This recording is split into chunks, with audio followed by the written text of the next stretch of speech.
Drop it.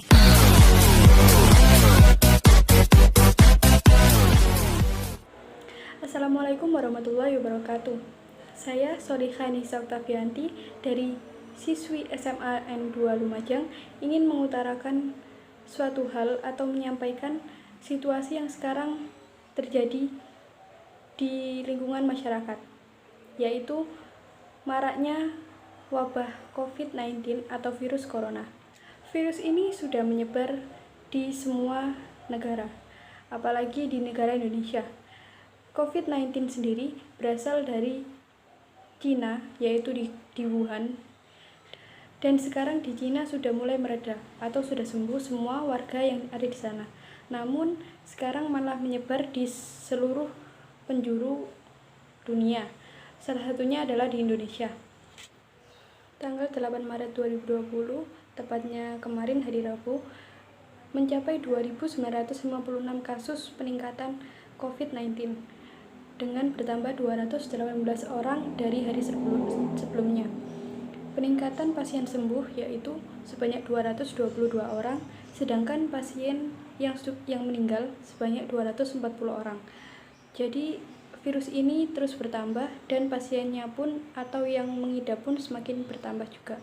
Sementara di tingkat global, total pasien yang terinfeksi mencapai 1.435.310 kasus. Rinciannya yaitu 82.210 meninggal dan 337.000 pasien sembuh. Dari adanya penyebaran COVID-19 ini, yang virus corona ini, bisa kita lihat dari Astagatra. Selanjutnya saya akan membahas tentang Astagatra. Apa sih Astagatra itu? Astagatra merupakan gabungan dari Trigatra dan Pancagatra. Yang keduanya saling berhubungan satu sama lain atau berhubungan erat. Bagian yang Trigatra meliputi 1. Aspek letak dan kedudukan geografi, 2. Aspek keadaan dan kekayaan alam, yang 3. Aspek keadaan dan kemampuan penduduk. Dan yang kedua adalah Pancagatra.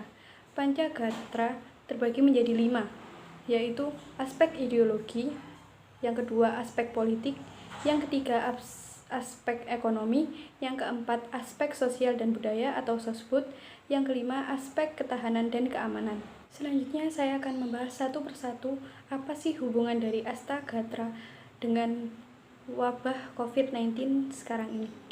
Yang pertama, ada aspek ideologi.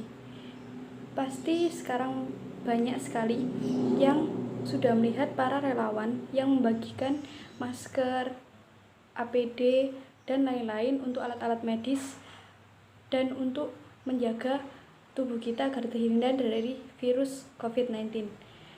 Contohnya seperti di gambar ini. Di gambar ini sudah tertera bahwa ideologi Pancasila kita sudah digunakan untuk kegiatan yang baik, yaitu galang dana ataupun sumbangan lainnya agar terhindar dari COVID-19 yang bertujuan untuk mengatasi wabah saat ini, untuk melindungi diri kita dari wabah tersebut. Yang kedua adalah aspek politik.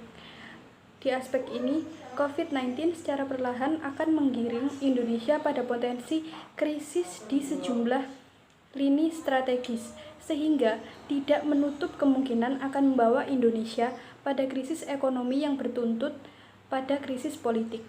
Salah seorang pengamat pernah berkata, bayang-bayang kematian ditimbulkan oleh COVID-19 kepada seseorang sebenarnya tidak semengerikan dampak jangka panjang yang akan ia timbulkan pada satu negara.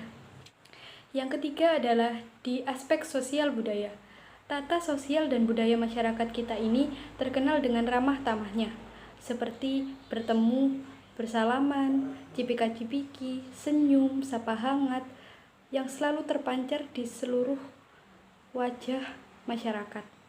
Tapi, apa yang sekarang terjadi? Senyuman itu seakan hilang tertutup masker yang beraneka ragam bentuk dan warna. Bisa bersalaman, ada lagi kebiasaan kita berkumpul. Arisan, undangan, kegiatan kemasyarakatan, beribadah bersama, dan lain-lain. Dulu kita jadikan rutinitas, sekarang jadi hal yang sangat dirindukan, bahkan diimpikan.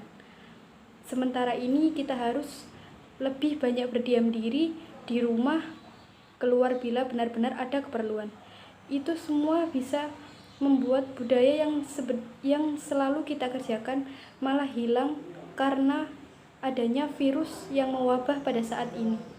Selanjutnya adalah di aspek ekonomi.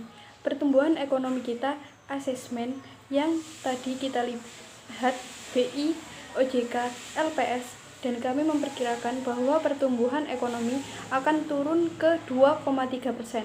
Bahkan dalam skenarionya yang lebih buruk bisa mencapai negatif 0,4%.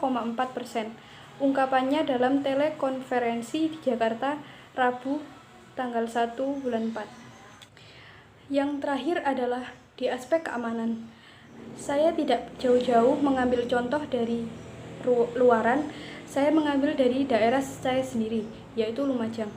Pada tanggal 28 Maret 2020, tim gabungan Pemkab, Polres, Kodim, dan Batalion 527 Lumajang menggelar operasi physical distancing dengan memantau aktivitas masyarakat yang masih berkeliaran dan nongkrong.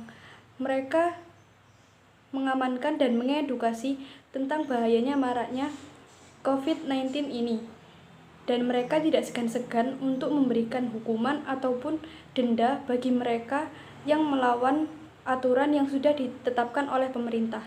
Jadi keamanan di seluruh daerah pasti ketat seperti di daerah saya sekarang ini. Semua yang dilakukan pemerintah sudah baik dan benar. Jadi, apakah kita masih ingin melanggar?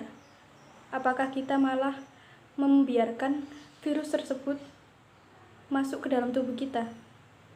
Ingat keluarga, ingat masyarakat sekitar, dan ingat orang-orang yang ada di sekitar kita. Maka, jagalah kesehatan kita dan jangan keluar rumah ya. Sekian dari saya, jika ada kesalahan mohon dimaafkan. Wassalamualaikum warahmatullahi wabarakatuh.